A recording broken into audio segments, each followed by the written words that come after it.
Fisher Island is one of the most exclusive and expensive zip codes in the country. And now everyone who lives or works in the island can get tested for COVID-19 after the private island worked out a deal.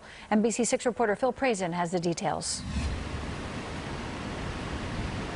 Well, Bloomberg ranks Fisher Island behind me as one of the wealthiest zip codes in America. It's about 200 acres. The average income over there is more than $2 million.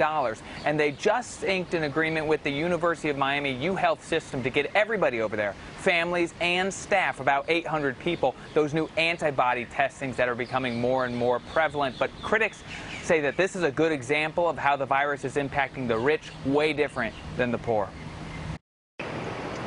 Norma De La Ora's 95-year-old mother felt sick in her Miami-Dade assisted living facility, but staff there didn't have any coronavirus tests to give her. 3 days later, she felt worse, but she couldn't get a test until she checked in to a hospital. I'm upset at that point. It's like, how can we possibly have someone who we think could have this and not have a test available?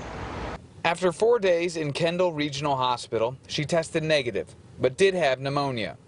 De La Ora believes there should be a better way, especially when she hears about everyone on Fisher Island being tested. As a society, we need to treat everyone the same, and it's very sad to see this like this disparity. You know, it's very sad. Even the superintendent of Miami-Dade County Schools, Alberto Carvalho, vented he was dismayed online. This happening when lines of cars were turned away from the public testing at Hard Rock Stadium.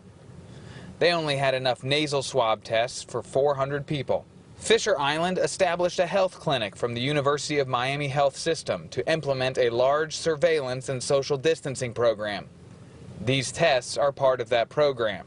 In a statement, the club who runs the island writes since half of the island is 60 years or older, the club remains vigilant and continues to promote social distancing measures as recommended by the CDC, the state of Florida, and the county.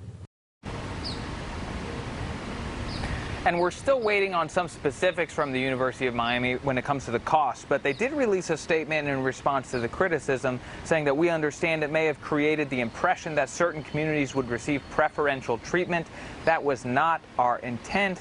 Also, the health system is revising its process for reviewing testing outreach requests to ensure it meets our mission as we work on the front lines to manage this pandemic for South Florida's community. And they did also add that one of the first cases of coronavirus in Miami-Dade was right there on Fisher Island. That's how this whole thing got started. Live in Miami Beach, Phil Prazin, NBC6 News. Phil, thank you.